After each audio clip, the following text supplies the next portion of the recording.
Wow, I finally got this guy. I waited for over a year. Let's talk about it.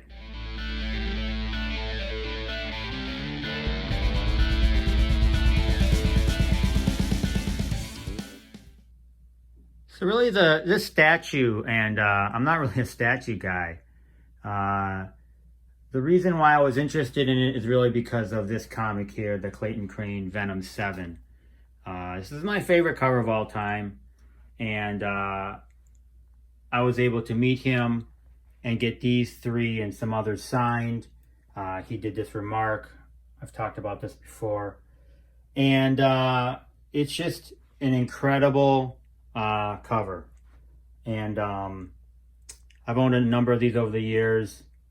And these are the three ones I have signed. And so when I saw this particular statue, and, it's obviously right on, they're just, it's basically sculpted right from the cover of the comic.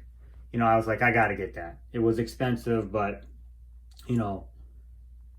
this is a custom statue, so it's not licensed by Marvel. Just some incredible sculptor said, hey, I'm gonna take a shot at this. Obviously they looked at the cover and enjoyed it as much as I did, and said, hey, let's take a shot at it. And so I saw it and contacted a guy on Instagram. I'll leave that person nameless. And this person has a lot of high-end statues, and really was gracious enough to give me the name, and then I was able to contact the person who was in charge of, selling these, and that's how I did it. So basically, it was kind of a quote-unquote kind of secret website. I went there and logged in, paid. You have to pay everything up front, and from there, it's just a waiting game. And they give you some updates. I don't know that much about custom statues because I'm more of a comic guy. But, I thought I'd take a chance. I think it's always a chance with some of this stuff. I actually bought a custom statue a couple months ago, maybe about 6-8 months ago, and that one didn't turn out. I did lose some money on that one, so that was unfortunate. Not all of it, I got most of it back. So I think anytime you're dealing with that, you're taking a risk. That was a risk that I was able to look, be able to endure, so I wanted to go for it. But this one is so spectacular. I mean, you can't really maybe see it, but it's actually a black kind of blue tint. And yeah, it's unbelievable. It does come with some switch outs. Let me switch it out and I'll show you some of the other switch outs. So here it is with the tongue sticking out, which is super awesome. So this is a different head. I really like this one too.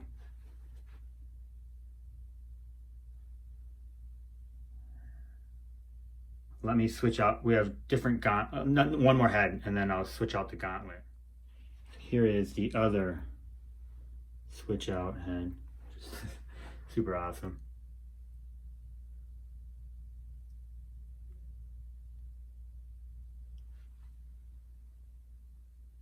And now let me switch out the gauntlet. This is the other gauntlet. This one doesn't have the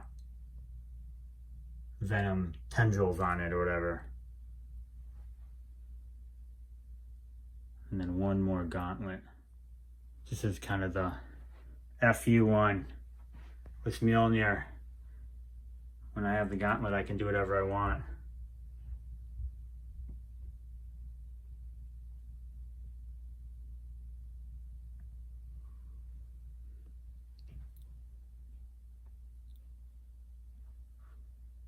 So yeah, lots of options. Really, really great. So yeah, I mean, super excited. I have a display for it over here to the left where I'll eventually put it, along with the virgin cover I have of this. Yeah, I got all these things laying around here. I gotta move them.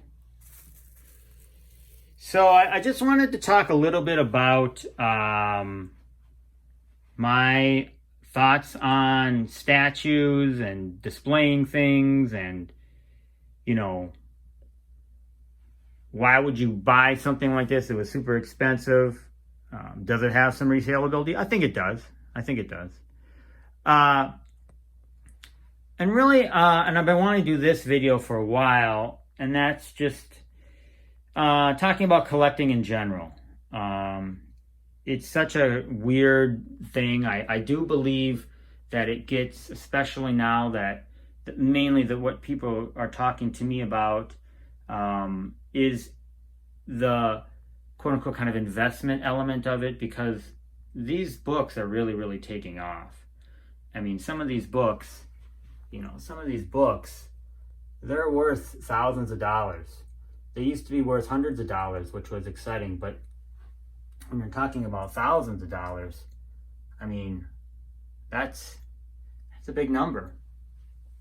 And so, but today I just want to talk about collecting. And I've loved comics, love the stories, and really, I think one of the most important pieces that's difficult when you are collecting is, displaying your comics. And I think it's one of the most important thing as a collector, because, you have all these great covers, and, you don't get a chance to see them because they're sitting in some box. And I think that's a mistake. So what I have done is, I'm lucky enough to have a office where I can display the comics that I want. I use these brackets that I bought. I'll link them below. I think these I got. I've tried a number of different things, and obviously you can just buy like a picture frame type thing to hold them. But I like these clear ones. I'll link them below. And then I also have found these little sticky things. They stick, and then I just rest them on these plastic pieces. The problem with, for me, when I have used little shelves, that's what I was trying to say. Even the ones that are really slim, they stick out, and they sometimes cover the bottom of the comic, and I don't like that as much.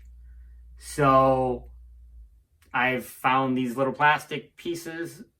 They stick right on. I can take them off if I want, and they have served me well. And then what I do is I have on the back of the really expensive ones, because I don't want any of these to fall off the wall. But what I have done is put a little bit of stickum on the back of them. It sticks them to the wall, and that way, they basically aren't going to fall off the wall. Not all of them have it. I should put them on all of them, but for example, this one I have, the Hulk 181, because I really don't want it to fall off and smash on the ground or something like that. All of these are expensive comics, but that one is the one that I really don't want to have fall off the wall and smash. And then these ones are in these plastic pieces, which you can see it has a lip on the top and on the bottom, and that holds it in there really tightly. So these are not going to fall off the wall. So I think what I suggest to people is take time and find a spot. Maybe it's one shelf, maybe it's 10 shelves, I don't know. And figure out a way to display some of your favorite comics, and then change them out. For example, this one is my kind of Venom wall. Normally right here, and you can see here where I have this kind of Velcro sticky thing here. This is where I'd have my Venom 7, but I took it off because I was showing it over there. And take time to figure out a place to display, you know, and then be able to switch out some of your favorite comics. As I've noted before, these are actually not comics. These are posters, but they were signed by, well, this one was signed by Clayton Crain, but this one was signed by Michael Zack. So I was able to meet them, and so, and then, you know, I do have a couple of these kind of little figurines that I found over the years that I think are fun, and I display those. And so I do think as a collector, it's important to be able to display. This one isn't really. This is my only non kind of comic related one for Kobe Bryant, such an incredible individual. Sadly, I guess over a year ago now, passed away. I used to be a huge basketball fan. This is one of my favorite covers too. I have a comic that's signed by Michael Zack also. So I would advise everybody to try and find a little spot in their house or wherever to display their comics. It's so unfortunate if they're all stuck in some box. That is the significance of having them in a slab. And as I said before, I found these other ones I talked about in one of my videos. These are actually not CGC slabs, but they're pretty good. And these ones are UV protected. I have to put these up still. And I guess there's a couple more of my, these are the Iron Studios ones. I thought they were pretty cool. And these, you know, you're grabbing for, you know, 20, 30 bucks. You know, this monster is a little bit different. He's my first really, you know, large scale statue. We'll see if I buy more. I don't know. They're pretty expensive. Anyways, thanks for checking this one out. If you enjoyed this video, like and subscribe. I'll talk to y'all next week.